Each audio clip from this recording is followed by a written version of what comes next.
welcome to the Computer Vision Festival, hosted by the AI Accelerator Institute. A global community of over 400,000 AI leaders and practitioners, all striving towards one shared goal, inspiring the next generation of machine intelligence. With expert presentations on the festival agenda covering everything from space exploration on Mars to self-supervised learning, you're in for a treat.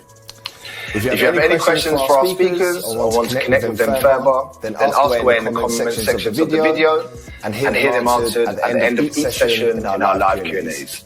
If throughout the day you love the content, then be sure to check out the AI membership plans where you can get access to exclusive content, access all areas passes to all past and future events. You can also join our Slack community, which is home to more than 2.5 and is full of dynamic conversations and contributions. So if you're not already a member, come and join us today. Sign up using the link on the AI Accelerator Institute website. I want to say a massive thank you to all of our sponsors and partners for helping us to bring the festival to your screens today. Our amazing speakers for contributing some awesome content, and to you, our attendees, for joining us today. That's it from us, so go ahead, sit back, relax, and enjoy the festival.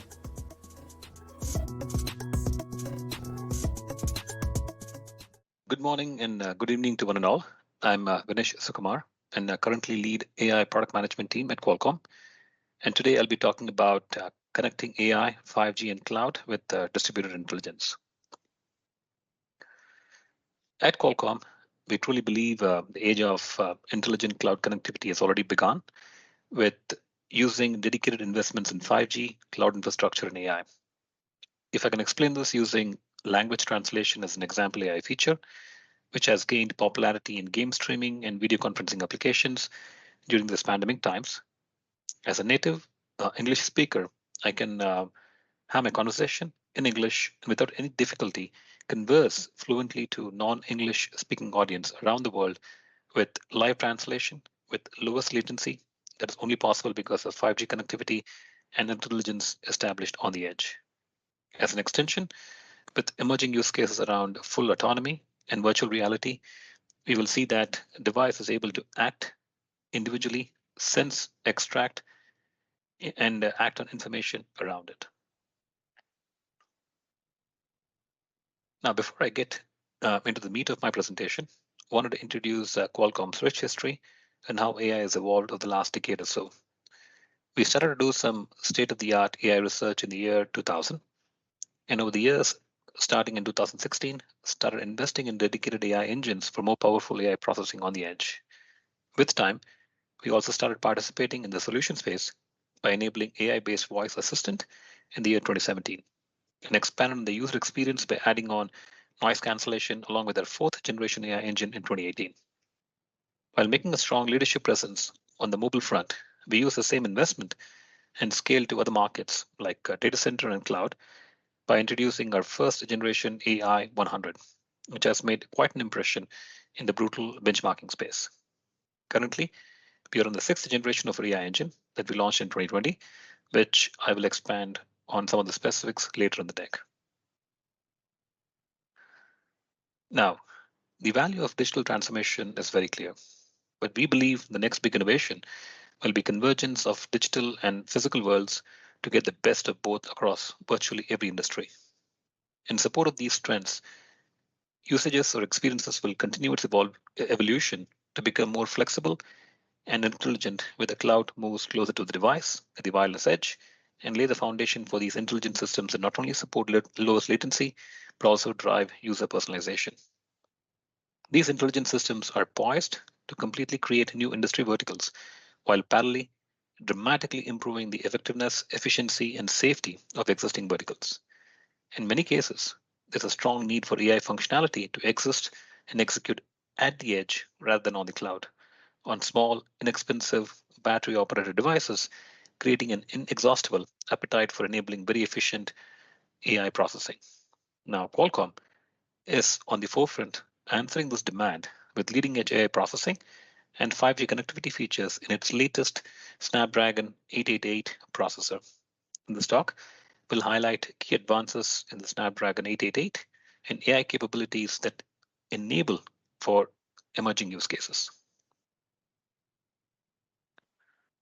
Starting off with our mobile products on the Snapdragon 888. This has quite a remarkable set of features that drive premium phones in the market. They provide a platform for creating innovation to ecosystem application developers through dedicated investments in technologies like AI. They're also driving towards best-in-class user experience like variable rate shading support and gaming. Now, AI is a very horizontal technology that's leaving remarks on many other key technologies as well, like camera, and in process improving them vastly, like enabling high dynamic range, low light capture, and snapshot modes, which was extremely challenging before.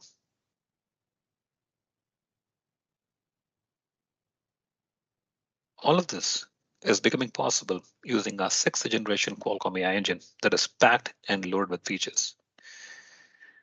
In our 6th generation engine, we can choose to run various AI use cases across the Adreno GPU or the Cairo CPU or the Hexagon engine, and quite recently also added in the Qualcomm Sensing Hub.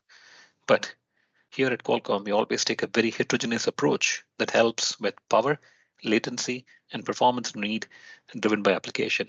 And we choose the underlying AI hardware of choice, so plenty of options is available on the table for the developer community. We've now migrated towards a new architecture called the Fuse AI architecture. The bigger question could be, what does it really mean? If you look at the dedicated AI engine, we have taken the scalar, vector, and tensor units and fused them into a single engine and have wrapped this around with about 16x dedicated memory for AI processing compared to its predecessor. This has not only helped scale up the desired performance, but also increase our efficiency or performance per watt by about 3x compared to its previous generation, which has become quite critical, especially for sustained-based use cases like video conferencing. Now, this specific use case needs high compute at low energy draw, which has become quite an important application to support during the pandemic times.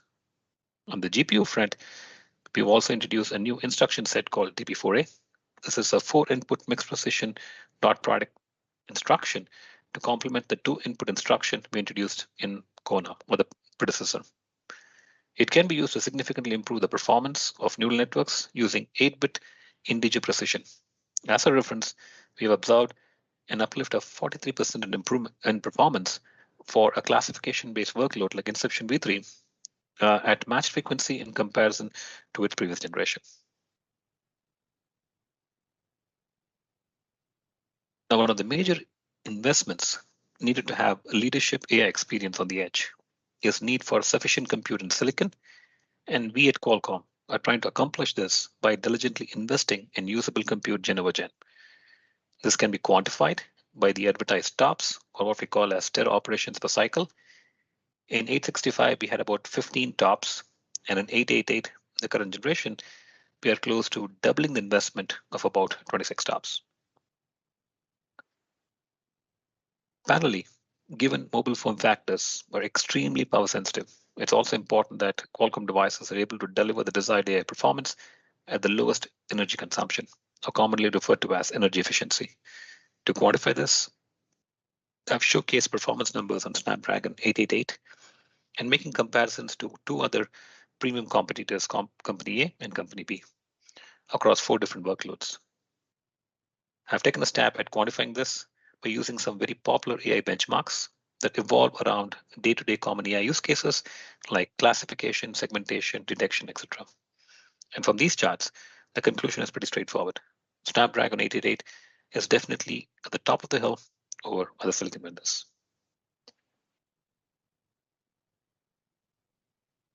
Slightly shifting topics, my earlier content was mostly reflective of the low-power AI use cases operating in the 2 to 3 digit milliwatt range. There are also use cases that need single-digit milliwatt range that revolve around virtual assistants based on audio, speech, etc. based modalities. Continuing with the success from the first generation Sensing Hub in Snapdragon 865, we're excited to introduce improvements in second generation low-power Sensing Hub. The emergence of devices with virtual assistants is stimulating massive consumer interest in contextual awareness. Going forward, device manufacturers and consumers now want to be educated, entertained, or informed simply by knowing the user's ambient surroundings. As on-edge processing support increases and cloud-connected ecosystems continue to expand, the smart assistant capability that includes contextual awareness will be included in a much broader range of devices, including smartphones, headsets, wireless earbuds, and network speakers. Voice and sound recognition is one of the initial steps to a larger contextual ecosystem, and it will evolve to a world where these virtual assistants will proactively drive next generation user experiences, such as suggesting music to play or read news based on one specific taste or liking. All of these recommendations will be highly personalized, helpful, and relevant to the user. One of the new additions to the Snapdragon 888 Sensing Hub is a portion of dedicated always-on low-power AI processor. This dedicated hardware is the heart of Qualcomm Sensing Hub, which focuses on compute capabilities for always-on AI and machine learning applications. With the new always-on AI hardware, the Snapdragon 888 is now about 5 times more powerful in performance while having a lower power profile compared to the previous generation Sensing Hub. If I take the liberty of quantifying this using a use case like audio noise cancellation on Snapdragon 888, it would consume about 100 million cycles per second, or MCPS, while using the AI processor, which is about 80% lower than its predecessor. Now, all that being said, moving on to software, the heart and soul of any AI experience.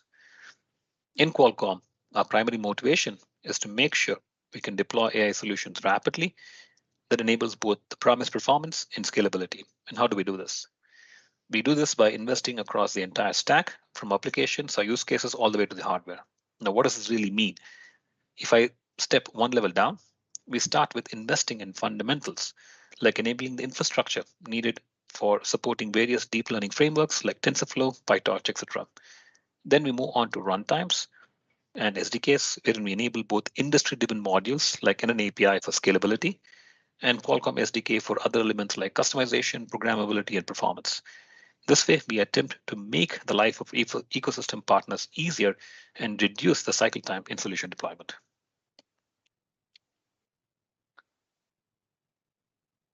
Now let's take a look at some different use cases for AI within a variety of AI applications that services smart cities or enterprise or even our homes within the IoT ecosystem. Few examples, so now AI is helping. Retail or grocery store, people and object detection for identifying consumers, purchasing behavior to inventory management at the store, or smart displays, where we have facial and biometric recognition to serve up personal content, or smart security cameras in the home and enterprise for person, face recognition, and object tracking, or smart cities for license plate recognition or scene classification to monitor traffic conditions, identify an accident and send emergency services, or AI-enabled lighting to save on energy costs. Same can be reflective of robotics and drones, scene classification, navigation, and obstacle avoidance in robots and drones. As you can see, plethora of use cases to enable monitoring or detection or classification or navigation in various form factors. In some segments like smart cities or large retail outlets, intelligence is exchanged, so accuracy and predictions continue to be high, which again lays the foundation for distributed intelligence. Using AI, we can also completely enable a new set of experiences using smart glasses. One such example would be enriching a shopper's experience by providing more choices and inventory stock real time. Few recommendations around possible apparel that are customized for the user are suggested, along with contactless and secure financial transaction, all with the help of AI. Now, once glasses become ubiquitous, the virtual world will expand in front of your eyes, and the mix of virtual objects or holograms and blending them into real world will require the glasses to understand spatial information and help provide an intelligent experience. This is where AI will become fundamental. Few examples. or in-game AI or bots, wherein you play against the pro. The bots and services wherein training bots can adapt and coach the players to continue to improve with every game. Or game rendering enhancements, like enabling anti-aliasing to improve on image quality, using upsampling, denoising techniques, etc. Or voice interfaces that interact with bots or other game systems using only voice as a modality. As you can see, need for AI processing continues to grow in leaps and bounds, so the need for dedicated compute on edge only continues to scale higher. Let's now anchor on AI for auto industry that's currently shaping the future of transportation. Cars are becoming more intelligent and connected each year, enabling AI-powered cockpits and allowing greater levels of autonomy. 5G and the cellular vehicle to everything communication, or CV2X, provides a foundation for innovation for both manufacturers and road operators. It is based on global standards to allow vehicles to talk and listen to other vehicles and pedestrians to improve road safety and increase traffic efficiency, which could be, but not limited to, potential hazards around collision or guiding the vehicle to take an alternate route to avoid traffic conditions. All this is only possible with the infrastructure around 5G and distributed intelligence. At Qualcomm, we're also helping to improve automotive safety and paving the road to autonomous driving with tailored vehicle platforms and applied AI research initiatives. Our solutions are found in global automotive brands, enabling next generation 5G and CV2X connectivity, as well as AI-driven infotainment, navigation, and driver safety features that is being developed using Snapdragon Ride hardware platform that services L1 to L5 kind of platforms with varying compute needs and feature support. Now migrating to our new cloud AI platform that is designed for intelligent acceleration that addresses specific power efficiency and scale requirements of the cloud. With 10 times the performance per watt in comparison to mobile, we are enabling data centers for edge performance, efficiency, and sustainability. We expect this level of AI inference capability to be required in multiple markets, like in 5G infrastructure for handling complex load balancing tasks, or in the edge box applications for retail, smart cities, etc. Again, based on fundamentals of distributed intelligence. Using the AI 100 silicon and infrastructure of distributed intelligence, we can enable plenty of use cases around detection, classification, etc., and potentially use for alerting appropriate authorities in airports or highly populated areas to take necessary action. Finally, in conclusion, AI continues to make its mark of impression across various verticals from healthcare to manufacturing. It hasn't taken over the world, at least not yet, but it's definitely improving the efficiencies of our workplace and can augment the work humans can do. When AI takes over repetitive or dangerous tasks, it frees up the human workforce to do work that they're better at or equipped for, like tasks that involve creativity and few others. Our platforms are enabling a world of decentralized computing to realize the true potential of AI at scale with greater investments in on-device intelligence, which is key for privacy and latency reasons. And AI usages that can be processed in the cloud is done with 5G, providing a blazing fast, low latency link between the two domains. And thank you.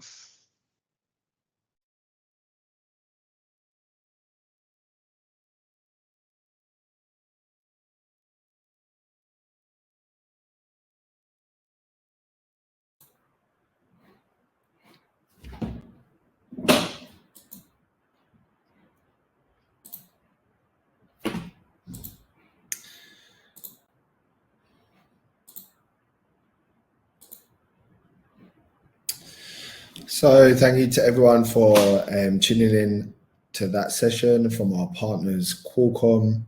Very informative, Vinesh. Thank you so much. So Vinesh is here. He's having a little bit of difficulty connecting his camera, but he is here to answer your questions. I believe he's tuned in from his phone. So Vinesh, are you there? Yes, can you hear me? Yeah, we can hear you loud and clear. Thank you for the presentation. It was absolutely excellent. So we'll dive into the questions now. So first question, you can see it there, Vinesh from JSIL. So when you're talking about virtual environments, I'm looking for something in telesurgery. Being said, that does using 5G ensures good video quality without latency, which is very crucial in telesurgical applications. Does Qualcomm have any consideration for telesurgical applications? Well, firstly, thanks for the opportunity. This was a fantastic conference. No problem. Coming to the questions on telesurgery, I think absolutely. We at Qualcomm are trying to provide the basic infrastructure to make sure that we can absolutely scale AI across multiple verticals. And as an element to it, we provide some foundational elements like 5G, compute on the edge, with the expectation that the ecosystem partners take the investment and absolutely move towards medical markets and scale on medical markets as well. So aspirations are definitely high, and I would say that is one fantastic application we would definitely go for. Cool. So there you go, JSIL. And then next question from Dale. Hey, Dale. Do you have any ML perf numbers for 888?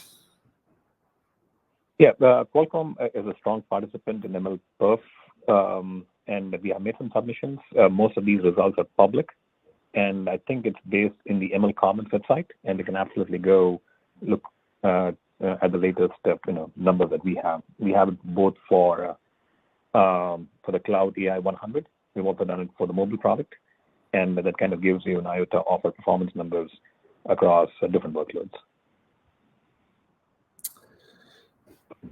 Okay, great. Thanks for the answer, Vinesh. So Amia, can we get the handout super use cases? Okay, perhaps you can follow up with Vinesh after the session via LinkedIn and see if there is a handout for that. We've got a couple of more minutes, so we can wait around to see if anyone else wants to jump in with a question. There's one there from Tamar. I see many advantages for sure. About AI in the cloud, what are the risks? Great question. It really depends upon the application. I would say different people have different viewpoints. I'll take a stab at this.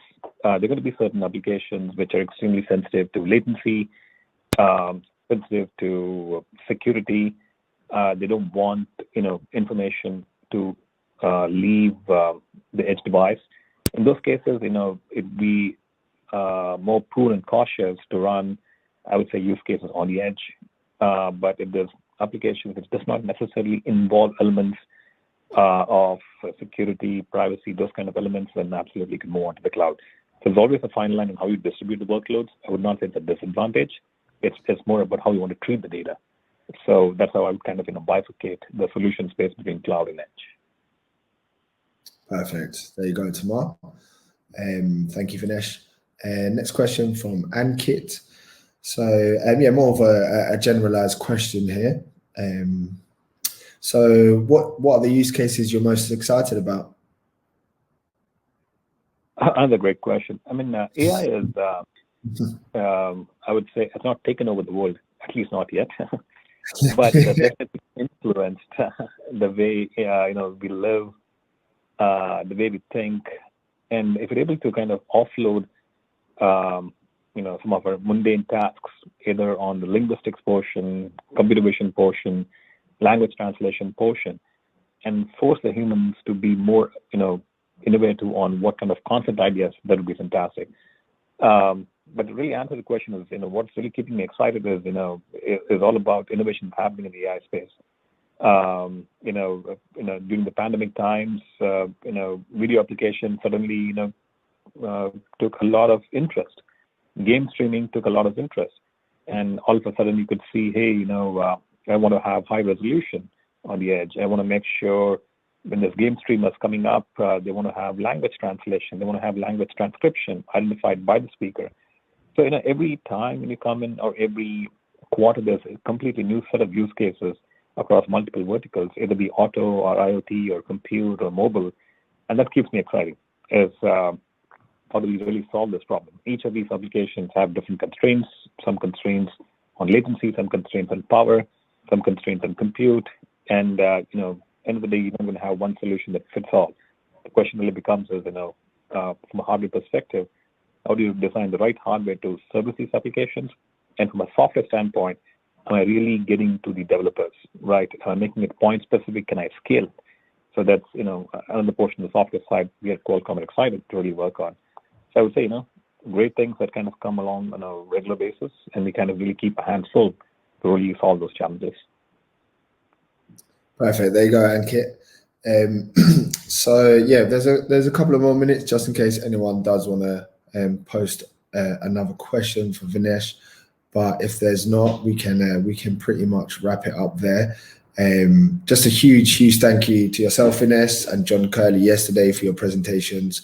Qualcomm are actually partners with this event. It's been great working with you both throughout. You're welcome back to any of our events anytime you like. And it's just really fascinating to hear what Qualcomm, how you guys are innovating and connecting within the ecosystem. It's absolutely fascinating. And really looking forward to see how you guys move forward. Just a big thank you to the audience for tuning in. Thanks, John. Again, thank you for the opportunity and fantastic brothers. Would love to come back and forward and having great discussion again. Okay, you kind of broke up there, Vinesh, but we kind of got the gist of it. But yeah, big thank you. And what I'm going to do is post a link to the next session, which kicks off in about 90 minutes from now. So I'll post it in the chat here, and I'll see everyone on the next session. Thanks, Vinesh. Thank you. Bye-bye.